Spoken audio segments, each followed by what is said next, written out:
We're taking the tax law and trying to put it in your favor. We're trying to apply this to you, and the IRS is giving you this Rev Proc option, but a lot of people are like, well, it's messy. How do I execute and pull this out? Well, this is how you do it.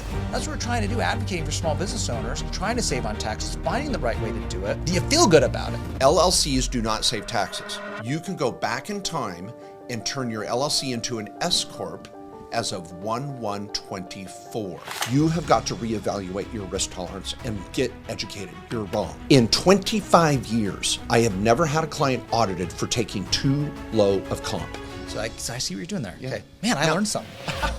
Well, good. Thank you.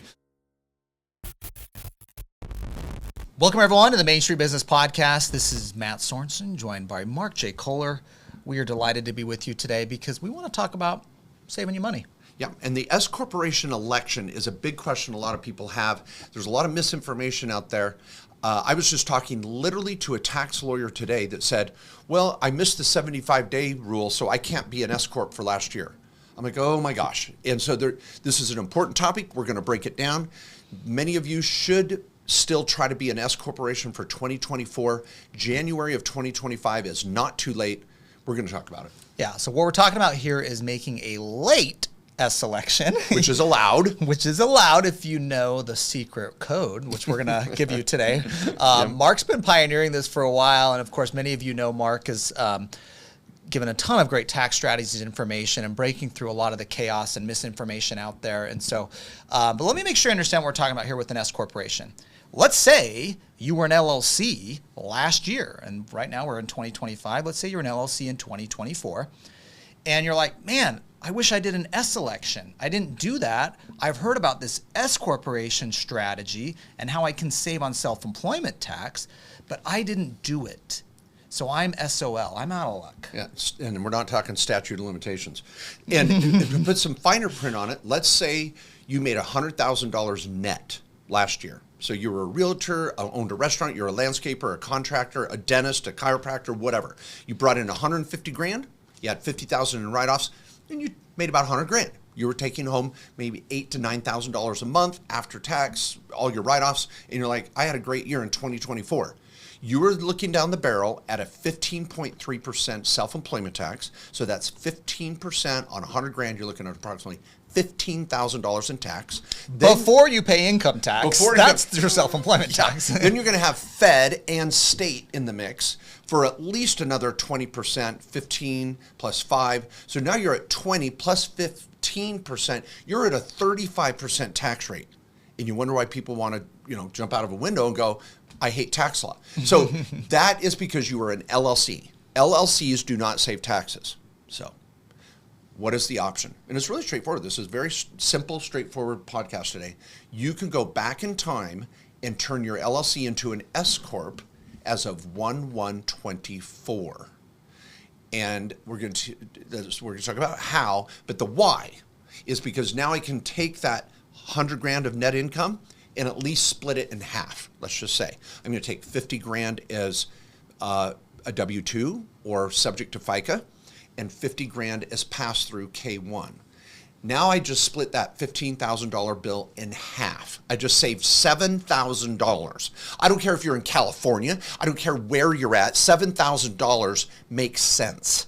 You're going to have to do an S Corp tax return and do some payroll or talk to your accountant. Yeah, you might be off $1,500 or $2,000.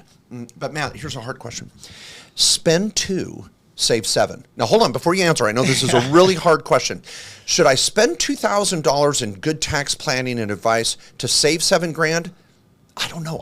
Does it make sense? Yeah, I think the math pencils out there and you're up $5,000. And by the way, this is every year. Okay, so it's not just about getting this tax strategy right for the prior year and kind of doing this fix-it strategy, which we're focusing on today. It's about the S corporation strategy every year and saving that type of money, all right? And so we love this strategy. That's why we love talking about S corporations. This is for you operating business owners, and all the examples Mark gave, from the dentist to the realtor, okay, everyone in between, this is what we're talking about. This is not for your rental properties. You do LLCs for your rental properties for asset protection, but we're not talking about this S corporation election. It doesn't matter there because you don't pay self-employment tax on that passive investment rental income. Okay, now here's the crux of the issue. For you tax accountants, advisors, tax professionals listening that may have saw this and said, all right, let's see what Mark and Matt are saying. What's the real crux of the issue? you know this. It's reasonable comp. How much of that 100 grand can you actually allocate to FICA wages through a W-2 or a 1099 if you have to in year one, which we'll talk about that kind of workaround the first year you're dealing with this. But how much can I allocate to FICA and not get in problems with the IRS? What is reasonable comp? Well, people, let me just say this right out of the gate. So much, and I'll say it quickly. In 25 years, I have never had a client audited for taking too low of comp. I have taught CE class after CE class, countless classes on what is reasonable comp. I've got articles on it, videos on it. It's in my book, and I'm a licensed CPA in multiple states, licensed a member of the AICPA and on the board of the Arizona AICPA. I am not going to recommend something that's too aggressive. If you think a 50-50 allocation of net income is too aggressive, you have got to reevaluate your risk tolerance and get educated. You're wrong. We have as an aside, the Main Street Tax Pro certification that is now 2 years underway. We've now educated 1,000 or more accountants, enrolled agents, CPAs, and tax lawyers around the country with the certification.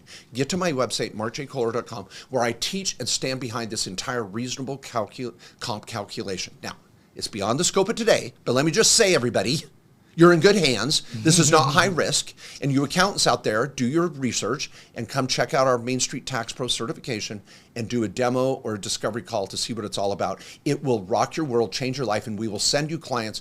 And I don't take a piece of that. It's all your money, and we'll teach you how to be a real tax advisor. Okay, now, so let's just assume again, we're back to 100 grand. We're going to split it. We're going to save self-employment tax. The retroactive S election. Is it that hard, Matt? I mean, it's really expensive. How much do we charge at our firm? I think it's a couple $100. I actually don't even know the price of That's it. highway robbery. I think it's $300 to do a retroactive S election. Okay, yeah, and you're going to save, again, thousands. Now, if you're like Matt and Mark, I made $20,000 last year net after all my expenses. We're not worried about this yet. Okay, we're not doing this tax strategy. There's not enough savings there. But if you were in that example where Mark talked about 100K, we're talking about $7,000 in savings. It might cost you a couple thousand. Maybe what I would say is your 40 or 50K net, we're looking at this and maybe looking to go back. Mm-hmm. So now there is something called a Rev Proc. Okay, there's actually a process, and the IRS said, yep, you know what? If you want to go back in time to do this, we actually let you do this if you follow these steps. Yep, here's the steps, 3 parts. You're going to fill out the 2553, elect S Corp status on that form on the front page to be 1124. You're going to sign the second page. Now, again, you could pay our law firm to do this. Still keep your accountant, talk to your accountant. I don't care. We charge like $300 to do this for you. But you're going to fill out 2553. You're going to reference Rev Proc 2013-30, which is the revenue proclamation from the IRS that allows for this. And then you're going to put a cover letter on it. And you're going to say, hey, under RevProc 2013-30, someone screwed up and didn't make this election back in 2024, so we're going to do it now. You send that into the IRS. You can send it along with the tax return filing. I recommend you send it separately, immediately, get it done with. You can still file an extension for the 1120S come March 15th and get to work on your 1120S tax return. Because now you're not filing as a Schedule C or on your 1040. You're now going to file a different tax return. We'll come to that in a moment. But the first step is make this late election. 3 steps. Okay, what about payroll, though? What do I got to do with payroll now? Because as a sole prop, and I was going on Schedule C, I was just dropping that net income. I had 100K, but I was sending the IRS $15,300. What am I doing differently now that I haven't done before? So this is where the claiming the FICA income is critical. So step 1, I make the election. Now think about it. You're now an S Corp for 2024. What does the IRS expect? What they expect is a W-2. That you're now an employee of that S Corp and you're going to claim 15 grand in payroll, in our example. Well, the deadline for the W-2s and the 941 was January 31st, right now in 2025. So you have 2 options. One option is go file your 941 in time, if you hear this podcast in time, or file a late payroll processing procedure, which will include some penalties, not that bad, but some accountants are so anal, they want to make sure they file that 941 and issue the W-2 and the late W-2 and the W-3 and blah, blah, blah, blah, and they're going to do all of that, even if it's late, because that's the way they should have done it. Okay, that's option 1. I would not recommend it now that we're nearing the end of January. I would recommend a workaround, option 2. Never had a problem with IRS agents over the last 25 years. What you're going to do is pick up that income on the 1120S, line 7 is compensation to officers or shareholders in the amount of $50,000. And then on your Schedule C of your business owner, you're going to pick up that 50 grand of income with no expenses. So you're going to pay your self-employment tax on that $50,000 on a Schedule C. So if the IRS comes and audit you, you're like, I paid it. Whether it was a W-2 or on my Schedule C, I paid it. What's the problem? And the IRS goes, no. And you're done. It's over. You paid your fair share. Now, was it the right way to do it? Was it a little clunky? Absolutely. With our new clients that come on board, you're never going to do that again. Yeah. It's a first-year workaround. Yeah, and if you think of like the spirit of the Rev Proc here is letting you come back in time to be able to do this and claim that S election status. It's just, all right, this is kind of an exception to the normal way you would do an S election. And so now the reporting on it gets a little clunky. So how do I do that to still give the IRS the same amount of money that I otherwise would have done, meet the requirements of what I would owe, which is what you're doing here. You're just doing it in a normal way. Now, you're not doing this next year. That's what we're doing in the fix-it method with the RevProc, and as Mark walked you through it, what am I going to start doing in 2025 or this year forward as I fixed it? Now I'm going to doing quarterly payroll. I'm going to do a W-2 at the year end. But this first year is a little clunky because you're going back in time using this RevProc. Okay, now a couple other pieces and parts, especially for you accountants listening. Okay, big picture, doing the election. Going back in time, now I'm an S Corp for 2024.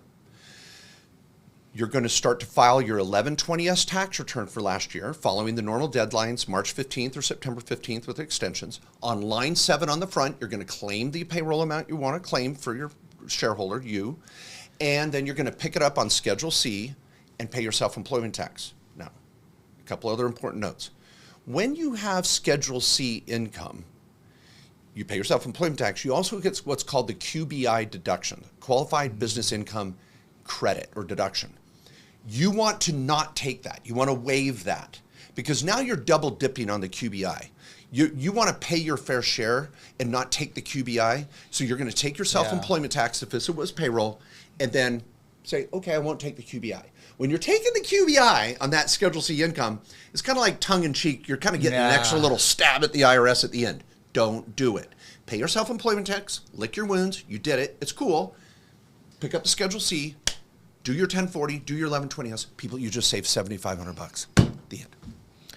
That's a great point. I didn't even think about that, okay? Because I could see someone doing that. Yeah. Now, I'm still getting the QBI on the K1 coming out of it, but the QBI you don't get on the wage or salary, right? But you get on the profit coming out. So I see what you're doing there. Yeah. Okay. Man, I learned something. Well, good. Thank you. So now, one other thing to keep in mind here is there's other little strategies that you now want to come to you're now aware of. With that 1120S, and this little workaround, you want to make sure you're writing off your health insurance premiums properly. You're going to claim it now on the Schedule C or Schedule 1 or 2 on the 1040. You're not going to put it on the 1120S because you probably didn't pay for it out of the company. But these are little things that are going to be very fact-driven based on your situation. But now you're playing at a whole other level.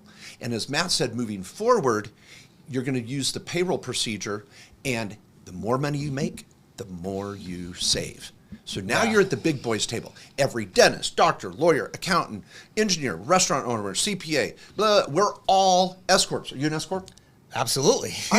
This is good. Okay. So 20 years almost now as an S Corp. It's not high risk. You're now just playing at a higher level. Yeah, I love that. And, you know, if you're like a business owner listening to this, you're like, oh, crap, man, that sounds pretty smart. I've never thought through that at a high level like this.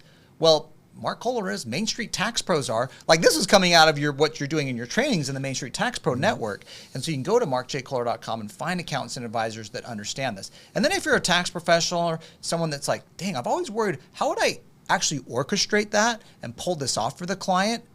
This is how you do it. I like that. Let's do some action items. Number 1, you're a business owner with an accountant. Go talk to your accountant right away and say, hey, I think I want to make and do that retroactive S election, and I think we're leaving money on the table. Your accountant's going to do one of two things. This is, again, group number 1. your accountant's going to either go, oh, that's way high to risk, and oh my gosh, you can't do that, and your reasonable comp's got to be much more, and there's no savings, and blah, blah, blah, blah, and they're going to be freaking out. Why? Because they didn't bring the idea to you. They're nervous that you're going to say, why didn't we do this last year? And they're worried about liability exposure, embarrassment, and a whole host of issues. And guys, we do literally therapy with CPAs to get them over this issue. Or number two, your accountant's going to go, oh my gosh, Tom, thanks for bringing that. I love it. Where can I learn more about this? Or where'd you hear about this? Oh, well, Mark Kohler and Matt Sorensen, their podcast, Main Street, let me send it over to you. By the way, Mark's got a best-selling book on this. By the way, they've got podcasts on this and videos on this in depth. Can you get up to speed on this? We'd really like to work with you moving forward. Can we work this out together? Remember, you're the captain of your ship. In group number one, you have an accountant. If they don't do what you say, get rid of them. This is your ship. They're just your first mate. Throw them overboard and find a better accountant. Which brings us to group number two. You mentioned the network. Yeah. Yeah. I mean, I think, it's funny. I was at a networking thing the other night, and people are like, where do I go to find a good accountant? And like, they listen to the podcast, and they're like, and I'm like, guys, there's a network of people that are getting certified and trained on this that are helping clients strategize and plan and find these opportunities and do their tax work for them along the way too. And so that's where I send them. And it's good. Main Street Professionals, or I know you get it there from markjkohler.com, but what's the other direct way to get there? I think that's the easiest. Just go to markjkohler.com, up in services, go to the Main Street Tax Pro Network. And it's like just a list of like LinkedIn accountants, East Coast, West Coast, young, old, big, small, EA, CPA, everywhere in between. You can search for an accountant. They don't need to be down the street. So in group number two, you may have to go there if your accountant's not on board in group one. Yeah. But for those of you that don't have an accountant, get over there and start interviewing, doing discovery calls, and find an accountant in the network and say, hey, I want to do this. Is there a major deadline that you need to stress about? I'd say March 15th. Because you got to file an extension for the 1120S you're going to have to file for 2024. Ooh, good point. Because I was thinking April 15th, but you're trying to go back in time to say, actually, I was an S corp last year, which moves you from April 15th up to March 15th. Yes, if you don't do this by March 15th, you are going to have penalties. Doesn't mean you still don't do the retro, but then the IRS is going to go, oh, you want to be a retro election? Where's your extension? Oh, I missed that. I was supposed to do it March 15th. I didn't even think about that. So make sure that you take action, I'd say in the next 4 weeks. Don't delay. Meet with an accountant, hire one, tell them let's get the election done, file your extension for March 15th. Breathe free and clear. You can still do the workaround when it's time to file. That's freaking awesome. I was just like, I know we talked about this with our attorneys, and we have like a chat with all the attorneys, and we meet and strategize, and there's a little debate on some of this stuff, and that just like, this is just a great summary of how to do it. And the reason why I love this strategy is we're taking the tax law and trying to put it in your favor. We're trying to apply this to you, and the IRS is giving you this Rev Proc option, but a lot of people are like, well, it's messy. How do I execute and pull this out? Well, this is how you do it. That's what we're trying to do, advocating for small business owners, whether you are a small business owner listening, trying to save on taxes, finding the right way to do it. Do you feel good about it? That makes sense. Yep. Now, I'm going to mention one last thing to the third group, which are the accountants out there, the tax professionals that got sent this recording, or you're just a regular listener or follower. Okay, now let's get detailed here too. Not only do we not want to take the QBI and the Schedule C because that's too aggressive, we're going to pay our fair share. Now let's think through this a little bit further. Some of you are going to say, well, hold it, Mark, you get a deduction for half of the self-employment tax you paid. So if I pay $15,000 in self-employment tax on Schedule C, I get to deduct half of that. Yes, on the front page of your return, and that's going to save you income tax, but I'm still paying the 15. I'd rather only pay 7 rather than get a deduction for 7. See, when you start to put it in a spreadsheet, that deduction's helpful. It's true. It's not a clear, I'm going to spend $15,000 or spend 7. When you spend the 15, you're going to save a little bit over on the state and federal income tax because you get a deduction. The second thing you may say, well, Mark, I'm going to get a bigger QBI deduction on that $100,000 in a Schedule C than if I do this split, because now I'm only getting a QBI on $50,000. Now remember, QBI is a 20% deduction. So I'm going to get a deduction of $20,000 or a deduction of $10,000.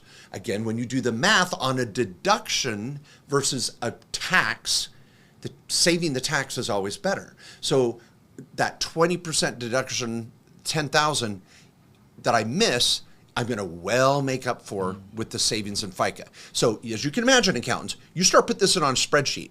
I'll give it to you. Yeah, you're going to see some incremental little savings on that original 15. I get it, the QBI and the self-employment tax deduction on the 1040, but it still doesn't beat the overall savings. And like Matt said, moving forward, the savings starts to add up and go off the chart.